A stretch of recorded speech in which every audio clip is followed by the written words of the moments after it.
नंदुरबारमध्ये मालुबाई मोतीलाल पाटील या शेतकरी महिलेने आत्महत्या केली आहे। 60,000चा चेक बडोदा बँकेत भरल्यानंतर केवळ 10,000 रुपयेच काढता येणार असल्याने या नैराश्यातून त्यांनी हे कृत्य केलं।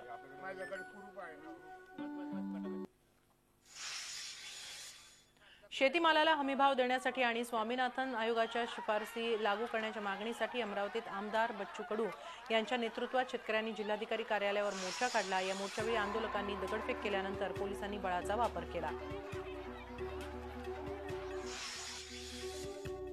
चांदवडला कांद्याला 2,000 रुपये हमीभाव मिळावा या मागणीसाठी शेतकऱ्यांनी मोर्चा काढला। तहसीलदारांनी निवेदन स्वीकारत कोणतेही आश्वासन न दिल्याने संतप्त शेतकऱ्यांनी तहसील कार्यालयाला टाळं ठोकलं आणि अधिकारी कर्मचाऱ्यांना कोंडून ठेवलं।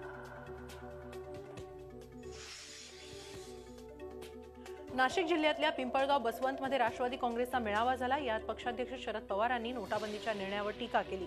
जिल्हा बँकांच्या नोटा स्वीकारायला राष्ट्रीयकृत बँका तयार नसल्याचा ग्रामीण अर्थव्यवस्थेला फटका बसल्याचं ते म्हणाले।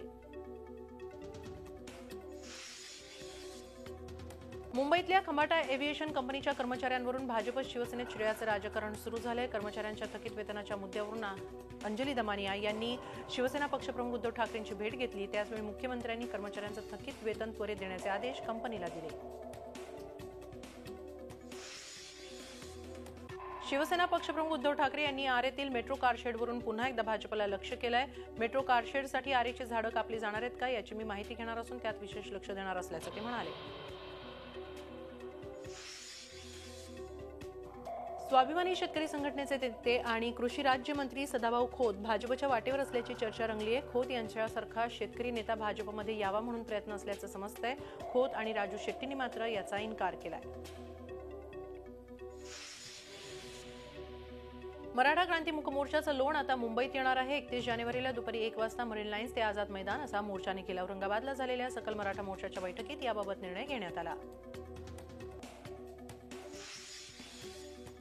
आरक्षण आणि संरक्षणाच्या मागणीसाठी उस्मानाबादमध्ये मुस्लिम समाज लाखोंच्या संख्येने रस्त्यावर उतरला होता। आता तिरंगी झेंडा आणि आरक्षणाच्या मागणीचे फलक घेऊन हा मोर्चा निघाला।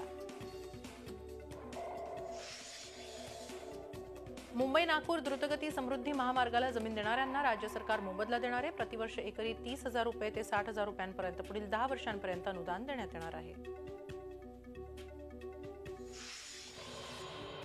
राज्य परिवहन महामंडळात 14,000 पदं भरणार असल्याची घोषणा परिवहन मंत्री दिवाकर रावते यांनी केली आहे। यात चालक, वाहक, मेकॅनिकल आणि पर्यवेक्षकांचा समावेश आहे।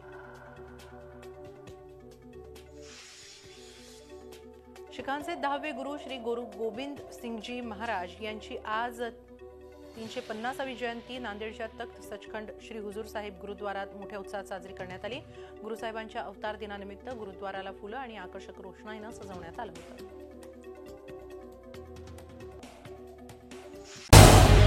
झी 24 तास रहा एक पाऊल पुढे।